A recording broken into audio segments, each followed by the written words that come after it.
Everywhere you look on the media, they're saying the condo market's crashing. It's a bad time to be in the condo market and haha, you suck for buying a condo. But like the government does want to create more housing, and I think they're going to continue to prop up this market to maintain a soft landing of real estate prices. I'm going to tell you why this is happening and the reasoning behind it. Look, I get it. The Toronto real estate market is confusing. Whether you're a new or experienced investor or just looking for a home to raise your family in, join us at Broadview Table Talks as we sit around the table with my friends to talk about the real estate and the ever-changing market in Toronto. The main reason why nobody wants to own condos anymore is because it's a bad time to be a landlord. If you buy a condo, you have the means to buy a condo, you're probably just renting it out, right? Because those things are easy to rent out. They're easy to sell if you need to sell, if you have a portfolio of rentals. The problem is if you're buying one recently and you have a mortgage on it, the numbers just don't make sense. So take this one, for example, is listed for $750,000. And even if you put $150,000 down, which is 20%, then you'll have a $600,000 mortgage approximately, which works out to about $2,850 a month on a 3.99% rate mortgage for a 30-year term. Now that's a bit of an aggressive rate, probably can get a little bit higher than that, but just to illustrate the point, your payments are going to be $2,850. Property taxes for this one is about $3,500 a year, which works out to about $300 a month. And especially with all that's going on in the city of Toronto, property taxes are continuing to go up with our current mayor in power. Maintenance fees, because it's a bit older, this one is $822, but still either way, whether it's like a new condo for $500, let's call it. For the square footage, it's going to be pretty hefty. So all in all, we're looking at close to $4,000 a month just to carry this place. But meanwhile, you're only going to be able to rent out for at most $2,600. Call it $2,800 even if you want to round it up. Yeah, the numbers just don't make sense. The people that are closing on pre-construction condos, because it wasn't always like this, right? If you're in the market earlier, you remember there was a frenzy of anything real estate for the past 20 years, and really it was fueled by cheap debt. I'm talking about 2% interest rates. As soon as you put something on the market, you'd have a bidding war, even for condos, because forget about buying a freehold house. Like people thought, why be outbid on resale when I can just buy something in the pre-construction market in 2018 and years before that.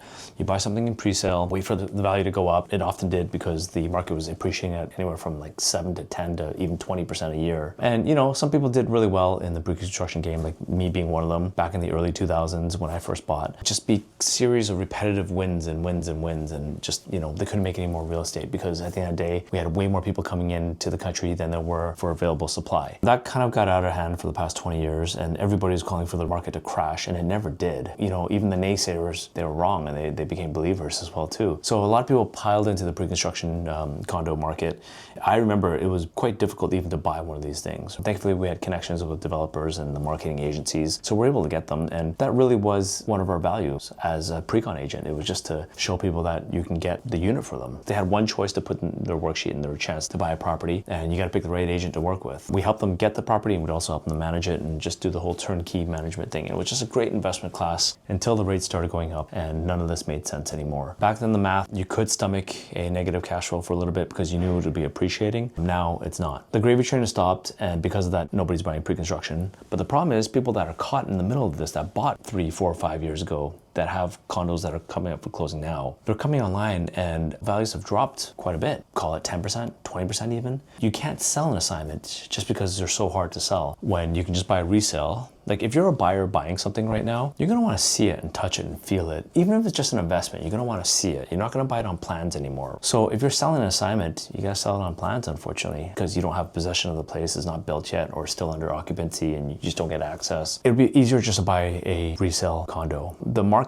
of pre-construction sales that are now coming online is basically flooding the market, whether it's for sale or for lease. Rentals are dropping at a rate of dropping by 6% in Toronto in terms of the average rental prices. Sales are also dropping as well too. It's not a good idea to be a condo owner. So you can either take the hit now, you lose your deposit, maybe at best case even, potentially you have to pay some more to get out of your contract so you don't get sued from the developers, or you just take the hit, take the mortgage, and you'll pay negative cash flow, depending on your size of unit. It could be anywhere from $1,000 a month to like $2,000 a month, right? Or even more. RBC came out with something called blanket appraisals. I'm sure you've heard about this in the media. They're just basically turning a blind eye to what you bought it for, and they'll just give you the mortgage based on what you bought the contract for. Let's say you bought something for $800,000, but really appraisers for $600,000 now because a competing unit would sell for $600,000 on the resale market. Then appraisers will see that. Well, RBC will just look at it, turn away, and they'll give you the mortgage based on $800,000 purchase price. There's a lot of comments on Twitter saying things like it's the government propping up the market again, and you can't let real estate fail. And I get that. There's a lot of controversial issues, right? Because if you bought any kind of investment, call it a stock or a bond or whatever, just some sort of like any investment, no one's going to save your butt when the values drop. They're just going to let you crash, and it's a lesson you got to learn. But a lot of people are up in arms about the government and the banks propping up these investors that made bad decisions. If you call it bad decisions, they made decisions at the end of the day. And it just so happened that the market crashed underneath them. And now we're stuck into this and they're propping it up. So there's OSFI rules that say what the borrowing criteria is.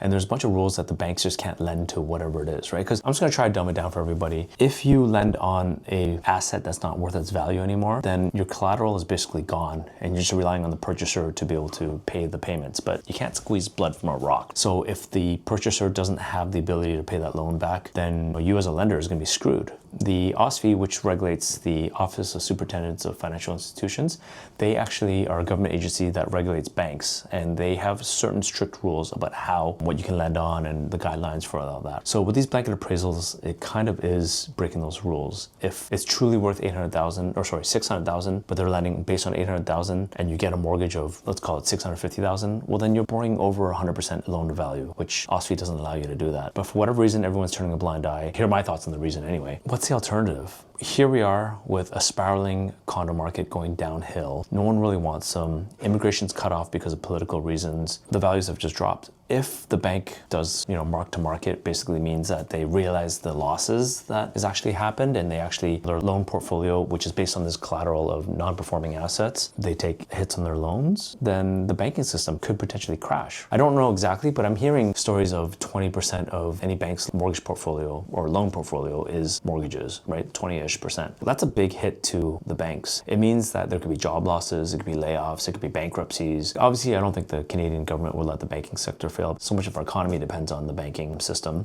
If the loan portfolio has been impacted, meaning that their collateral has been impacted, meaning that the banks potentially could be impacted, well, it's going to cause a huge issue. And if you're the government in power, you don't want to be the one realizing that, right? It's political suicide. Like, look what happened with the political pressure of all the immigration, right? Like, people were just, the liberals were just letting anybody in. Well, not anybody, but they had 1.2 million people coming into the country every year. Like 500,000 was permanent residents. The non-permanent residents was just kind of unchecked. It wasn't that they did it maliciously. I don't think they did it on purpose. I don't think they even knew what was going on. I just think it was too easy from what I'm reading about what happened. It was just too easy to let people in. It just, we needed workers at the end of the day, and we had a declining population. They let all these people in. Now housing is paying for it because we couldn't keep up with the pace of supply. Of course, we got a lot of backlash politically from people because no one could afford to buy houses anymore because of the rate of growth. Now they've tampered down, and I think they went too far the other way in the pendulum, and they're not letting anybody in anymore, or at least it's going to cut down to potentially zero immigration or even negative immigration with people leaving. Without the demand coming in, and with the numbers not making sense, interest rates being so high, it's not so good for the condo market. Also, on top of that, excess supply coming onto the market from people that bought 5 years ago. It's spelling disaster. It's going to be political suicide, the banking system's going to crash, and it just doesn't make sense. So I think without the immigration that's happening and potentially banks just blowing up, and also on top of that, just political power, like the political suicide, I just don't see any other alternative than the government propping up the real estate industry. Because look, at the end of the day, we still, even though there's no people coming into the country, we still have a lot of people that are underhoused, and we don't have enough supply for what's going on in the population. Like, we have too much people in here, and not even that, the prices are too high. Like, there's no way to structurally bring down prices in real estate without having more supply. At the end of the day, it just comes down to supply and demand. And if you look at somebody like US versus Canada, the reason why US is doing so well is because their real estate prices are so much cheaper than Canada. Canada's real estate prices are just insane, and so much of our economy depends on real estate. And when you put all your money into real estate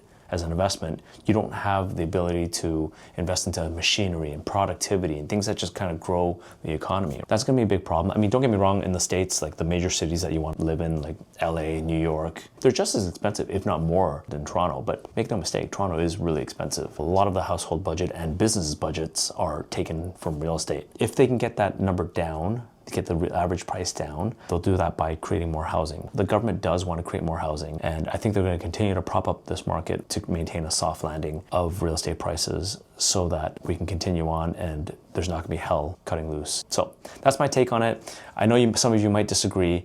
I know most of you might disagree, actually, for that matter. But I mean, it is what it is. It's not, of course, being in the real estate industry, it's good that they're propping up the market, right? For me, I don't have a feeling against it or for it because it is just what it is. Like, what are you gonna do to stop it? Just trying to explain, trying to make sense of it all, and that's that.